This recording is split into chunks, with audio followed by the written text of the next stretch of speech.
네, 올해도 온 국민적 분노를 일으킨 사건, 사고들이 끊이지 않았습니다. 재발을 막기 위해서 대책이 나오는가 하면 여전히 풀지 못한 숙제로 남은 사건들도 있는데요.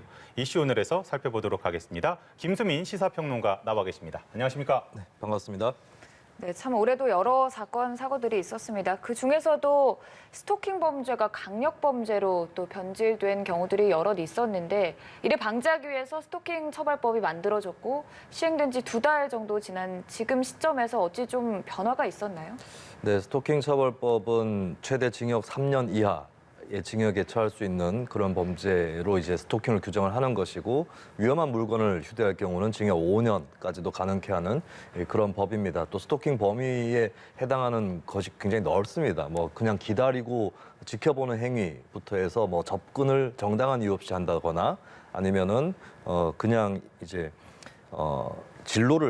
가는 진로를 막아선다거나 이런 것들까지 다 범죄의 범주에 들어가는 것인데, 근데 현재로서는 스토킹 처벌법의 목표가 스토킹 범죄를 줄이는 데 있는 것은 아닌 것 같습니다. 왜냐하면 그동안의 스토킹 범죄가 일어나면서도 그것이 드러나지 않았던 것이 굉장히 많거든요. 네. 그렇다면 이것이 범죄다라는 인식을 확산시키고 그동안 드러나지 않았던 부분들이 드러날 수 있도록 신고가 더 늘어나는 이런 효과를 기대하는 것이 초창기의 그 기대 효과일 텐데, 스토킹 처벌법 시행 이후에 신고는 한 4배 정도 증가가 됐다고 합니다. 그렇다면 이 법 때문에 이 범죄가 늘어났다 이렇게 볼 수는 상식적으로는 없는 것이고요. 그래도 이 법이 있기 때문에 스토킹은 범죄이고 이 법에 호소를 할 경우에 구제받을 수 있다라고 하는 인식이 확산되면서 신고도 자연스럽게 늘어난 것으로 그렇게 보이고 있습니다. 그럼 아직까지 이 스토킹 범죄를 줄이기에 좀 한계가 있다는 부분은 어떤 점이 있을까요? 대표적으로 아직까지는 반의사 불벌죄로 되어 있다는 것이 한계로 꼽히고 있는데요. 그러니까 피해자가 원해야 가해자를 처벌할 수 있다라고 하는 그 문제입니다. 그러다 보니까 이제 가해자의 추가 보복이라든지 협박 이런 것들이 두려워서 고소를 하지 못하는 것 아니냐라고 하는 그런 우려들이 또 제기가 되고 있고요. 물론 한편으로는 피해자의 보복 우려라든지 가능성 자체를 줄여버리면 피해자의 의사를 존중한다는 취지에서 반의사 불벌죄를 유지해도 된다라고 하는 또 다른 의견이 있기는 합니다만은 이 부분이 앞으로 계속해서 쟁점으로 남을 것 같습니다. 그리고 스토킹 범죄 기준에 대해서 반복적이고 지속적인 행위여야 한다라고 하는 조건이 붙어 있는데, 반복적 지속적의 기준이 뭐냐, 이 부분이 불명확하다라고 하는 그런 문제 제기는 계속해서 나오고 있는 거고요. 그리고 추가로 좀 도입돼야 될 제도들이 있다라는 지적도 나오고 있는데, 상담 조건부 기소유예라는 제도가 거론이 되고 있습니다. 그것은 가해자에 관련된 것인데, 가해자가 이 가해 사실이 드러난 이후에 상담을 바로 받게 되고 본인이 스스로 개선을 할 의지를 보이게 된다면 기소를 일단 유예하는, 그럼으로써 피해자를 보호하는 그 제도도 논의는 되고 있습니다. 사회적으로 또 토론을 해볼 만한 그런 주제인 것 같고요. 그리고 이제 가정폭력 처벌법상의 그 피해 개념을 확대를 함으로써 스토킹 범죄도 여기에 포함을 시키자 이런 논의도 나오고 있습니다. 그런 경우에 가능해지는 것이 형사 고소가 없이도 스토킹 피해자가 가정법원에다가 신청을 할 수 있습니다. 어떤 것을 신청할 수 있느냐?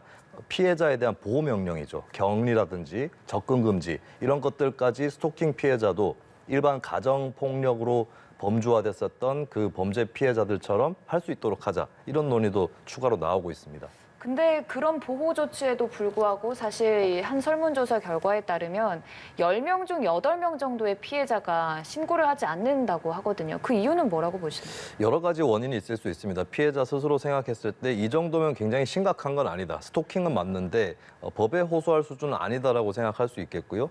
그리고 한편으로는 보복이 두려워서, 우리가 가장 우려하는 그 경우죠. 그런 경우가 있을 수 있고, 그리고 공권력에 대한 불신도 있을 수 있습니다. 이걸 내가 신고를 한들 경찰이 출동했다가 대충 조사를 해보고 명확하게 증거가 없으면 그냥 가는 것 아닌가. 일단은 참아보자. 이런 그러니까 좀 지금 그래프에서도 45%, 46% 정도가 별다른 조치 취해주지 않을 것 같고 경찰이 심각하게 여지지 않을 것 같아서라고 답을 했네요. 그렇습니다. 그리고 과거에 신고했을 때 소용없다. 비교적 소수 답변이긴 한데 이것은 이런 경우야말로 공권력에 대한 신뢰도를 떨어뜨리는 그런 경우가 될 것이죠. 그래서 스토킹 처벌법 시행도 중요하지만 이 시행을 하는, 그 집행을 하는 경찰을 포함한 이 집행자들의 역할 굉장히 중요하다. 이 경험들이 제대로 축적되어야 앞으로 피해자들도 구제받을 수 있고 가해자의 규모도 줄어들 수 있다. 이 말씀 분명히 드립니다. 그럼 이 경찰의 신뢰를 회복하기 위해서 경찰 입장에서는 어떤 부분들을 보완하면 좋을까요?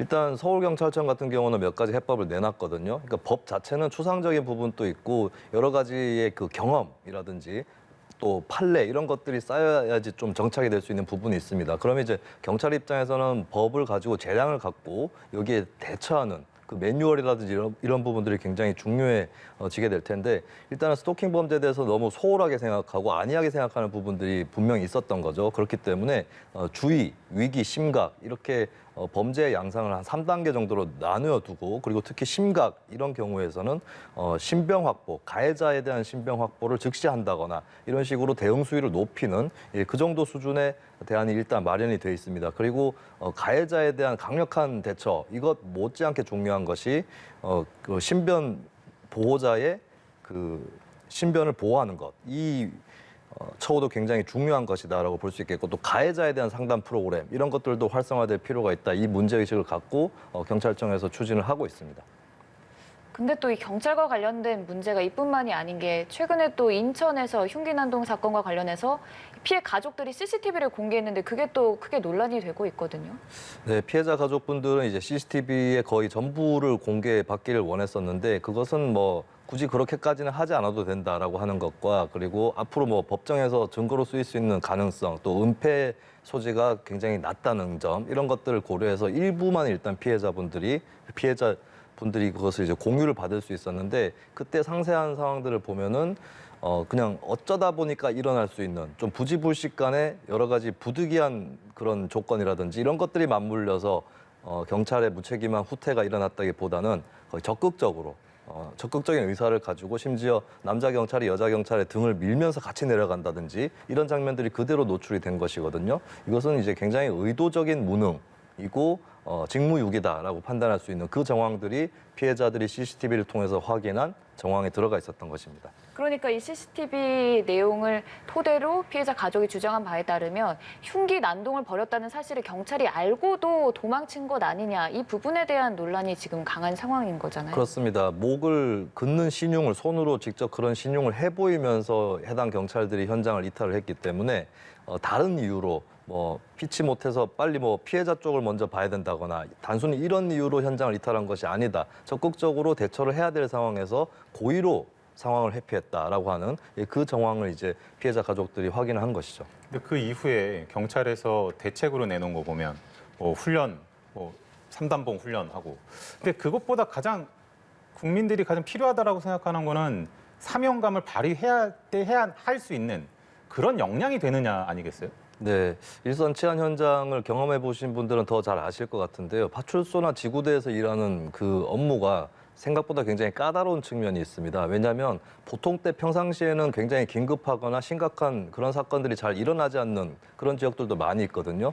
그리고 기본적으로는 순찰이라든지 방범 이 정도 수준에서 이제 일선 치안 현장에 업무가 주어져 있는 건데 또 이러한 급박한 상황이라든지 미처 예상하지 못했던 그런 돌발적 상황들 이런 것들까지도 대비를 해야 된다라고 하는 것이 현장 경찰의 어떻게 보면 고충이라면 고충일 겁니다. 그렇기 때문에 당연히 교육이라든지 훈련 이런 부분들은 계속 강화가 될 필요가 있겠고요. 그리고 이거 외에도 일선 치안 현장에 나가서 일을 하는 인력을 잘 보면 좀 은퇴를 앞두고 있는 고령층 그리고 경찰이 된 지 얼마 안 되는 신입급의 경찰 이런 식으로 좀 연령이나 경험이 양극화되어 있는 경우들이 있습니다. 예, 그 어지간하면 좀 다양한 면모를 갖고 있는 경찰들이 같이 있는 것이 이 상황에 대비하는 것에도 더 수월할 것이기 때문에 이런 부분에 대한 구조적인 보완책 이런 것들도 같이 경찰 내부에서 마련돼야 될 것으로 보입니다. 인사적인 해결책을 좀 얘기를 해주신 것 같고.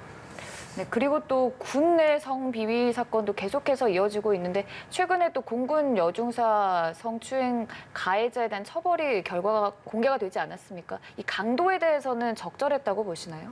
일단은 군 검찰이 구형을 했던 게 징역 15년이었습니다. 네. 그리고 선고 결과가 9년이었는데요.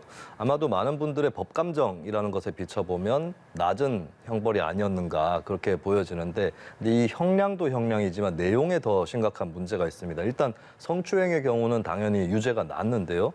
근데 이제 중간에 이 가해자가 피해자에게 자살을 암시하는 문자 메시지를 보냅니다. 그러니까 자신을 봐주지 않으면 극단적인 선택을 하겠다. 이런 식으로 이제 표현을 하는데 이 부분이 보복이라든지 협박 이런 것으로 해석되지 않고 그냥 인정에 호소하는 것 정도 이렇게 해석이 되면서 이 부분에 대해서 무죄 판결이 내려진 것이거든요. 그러면서 형량이 더 낮게 된 것인데 이것이 과연 무죄인 것인가? 그리고 단순히 협박이라고 볼 수 없는 인정상의 호소였는가? 이 부분을 생각을 한다면은 재판부의 어떤 법적 감수성 이런 부분들, 인권 감수성이 일반인들보다 더 낮은 수준이 아닌가? 이런 비판들이 제기가 되고 있습니다. 지금 일이 터질 때마다 뭐그 장관부터 서욱 장관부터 시작해서 문재인 대통령도 질타를 하고 계속 이렇게 개혁을 외치고 자구책을 내놓고 하는데 왜 안 바뀌는 겁니까, 군이?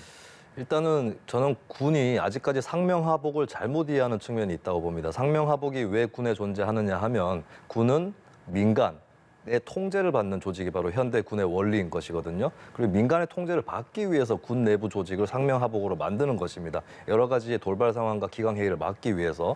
근데 이 군인들도 한편으로는 국민인 것이고 국민으로 보호받아야 될 당연한 권리가 있는 것이다라고 볼 수 있다면 어떤 사건이 터지고 피해가 발생했을 때는 지휘 고하를 막론하고 뭐 측면에서 개입을 하든 외부에서 개입을 하든 여러 가지의 개입 장치들이 있어야 되고 비상시에 작동하는 그런 기구라든지 이런 부분들이 굉장히 중요합니다. 근데 현재로서는 군이 피치 못할 폐쇄성이 있다고는 하나 그 폐쇄성은 군의 어떤 기밀이라든지 안보를 유지하기 위한 폐쇄성이어야 하는데 조직 자체의 어떤 폐쇄성 이런 것들을 계속 유지를 하다가 보니까 안에서 사건을 자꾸 처리하려고 하고 좋은 게 좋은 거다 이런 식으로 이제 나가게 되다 보니까 결국에는 법적으로도 명확한 굉장히 극심한 피해가 발생했는데도 불구하고 은폐하려는 시도들이 계속해서 이어질 수 있다라고 하는 그런 구조적인 문제를 짚지 않을 수 없겠습니다. 네, 알겠습니다. 경찰도 그렇고 군도 그렇고 국민 신뢰를 얻기 위해서는 스스로 뼈를 깎는 그런 개혁을 해야 된다라는 것 명심을 해야 될 것 같습니다. 오늘 이 시간 김수민 시사평론가 함께했습니다. 고생하셨습니다.